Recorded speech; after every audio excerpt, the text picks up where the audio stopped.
নবী মুহাম্মদুর রাসূলুল্লাহ সাল্লাল্লাহু আলাইহি ওয়াসাল্লাম এই ইসলামকে জিন্দা করতে গিয়ে অনেক অসংখ্য যুদ্ধ করেছেন।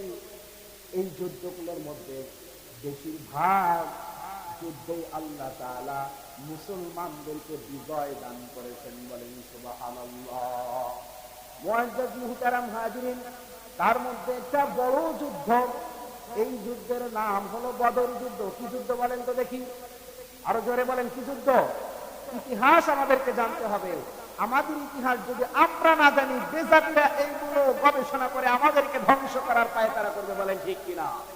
মুআজ্জাজ মুহতারাম হাজিরিন, বদর যুদ্ধ আমাদের ইসলামের যুদ্ধের ভিতরে একটা বড় যুদ্ধ ছিল, যেখানে কাফের মুশরিকদের বড় একটা দল মুসলমানদের বিরুদ্ধে যুদ্ধ করেছে।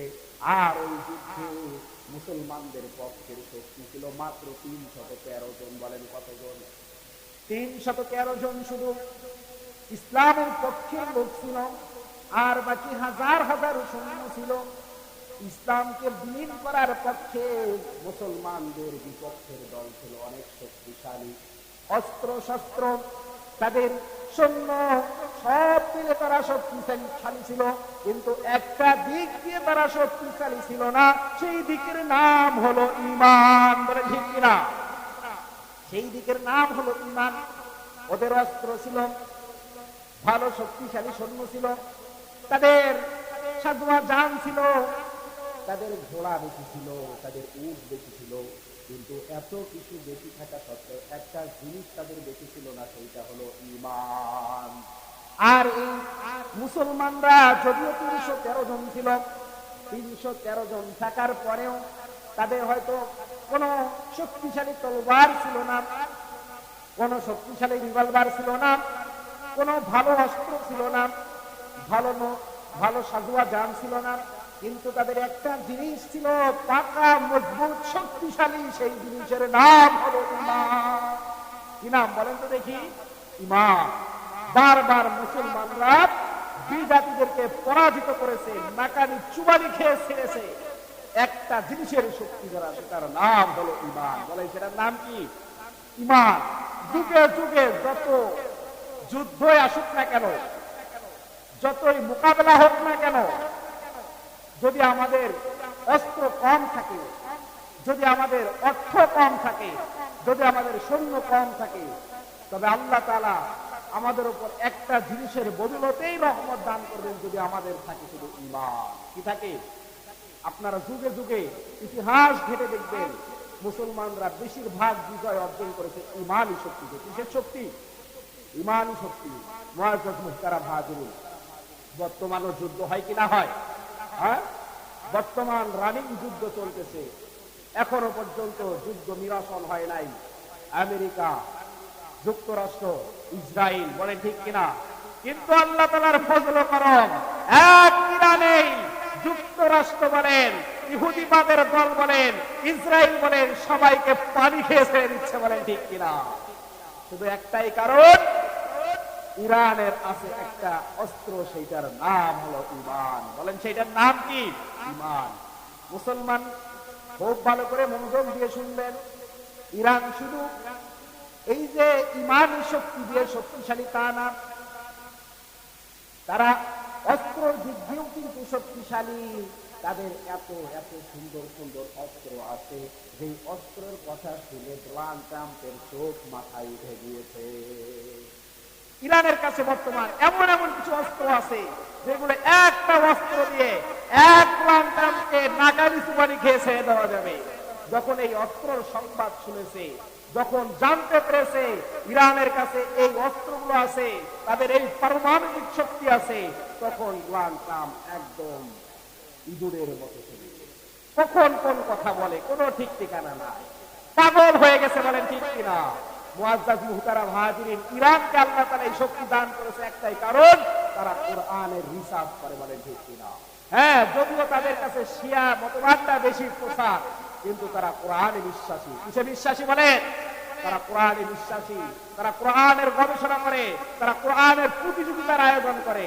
দেখবেন এই যে খামেনি যিনি বেঁচে ছিলেন, অনেক কোরআনের প্রতিযোগিতায় উনি অংশগ্রহণ করতেন। ওই অংশগ্রহণকালে যখন কোরআনের হাফেজরা তিলাওয়াত করত, খামিনীর চোখগুলো বেয়ে বেয়ে পানি পড়তো কোরআনের মহাব্বতে, বলে ঠিক কিনা? কোরআনকে এত ভালোবাসতেন আল্লাহ তাআলা। কোরআনের ভালোবাসায় ইমানি শক্তি দিয়ে এত শক্তি দিয়েছেন, অস্ত্রের দিক দিয়েও ইরানকে বড় শক্তিশালী করে ফেলেছেন, বলেন ঠিক কিনা? আজকে ডোনাল্ড ট্রাম্পের দেশ দেউলিয়ার মতো একমত হয়ে গেছে। তাদের যে ঘাঁটিগুলো ছিল ইরান, এগুলোকে অলরেডি সব ধ্বংস করে দিয়েছে, বলেন ঠিক কিনা? তাতে আপনারা খুশি না বেজার? হ্যাঁ, আমরা মুসলমানের পক্ষে। বলেন কার পক্ষে? মুসলমানের পক্ষে। মুসলমান কখনো ইহুদিদের পক্ষে হইতে পারে না, মুসলমান কখনো বেজাতির পক্ষে হইতে পারে না।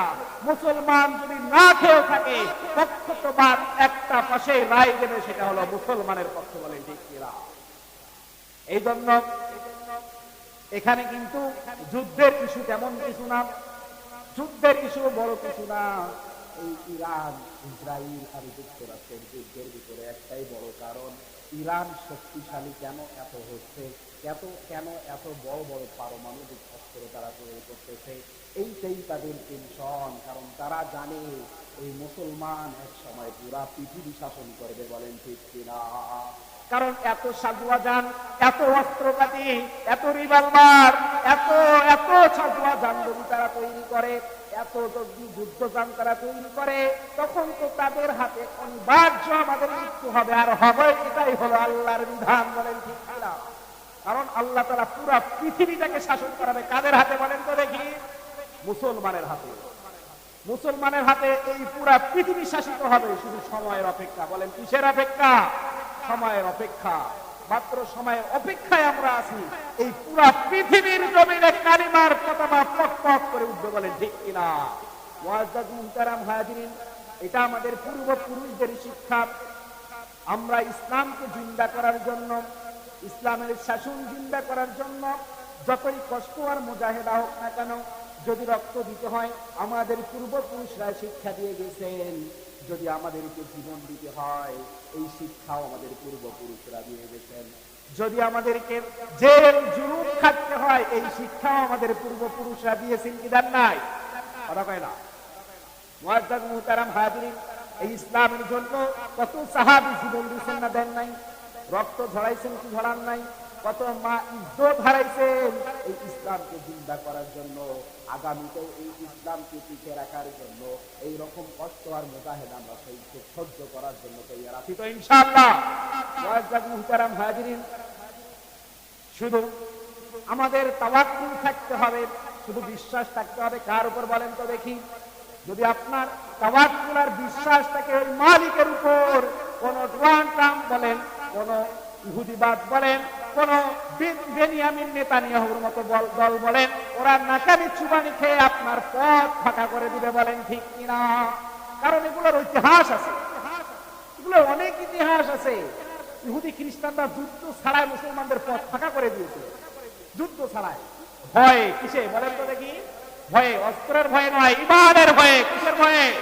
ইমানের ভয়ে। কারণ মুসলমানরা যুগে যুগে প্রমাণ দিয়ে গেছে, মুসলমানরা যদি বাঁচতে চায়, বিড়ালের মতো হাজার বছর না বসে সিংহের মতো একদিন বাঁচতে চায়, বলেন ঠিক কিনা? আমরা সেই জাতি, আমরা বিড়ালের মতো হাজার বছর বাঁচতে চাই না, তবে সিংহের মতো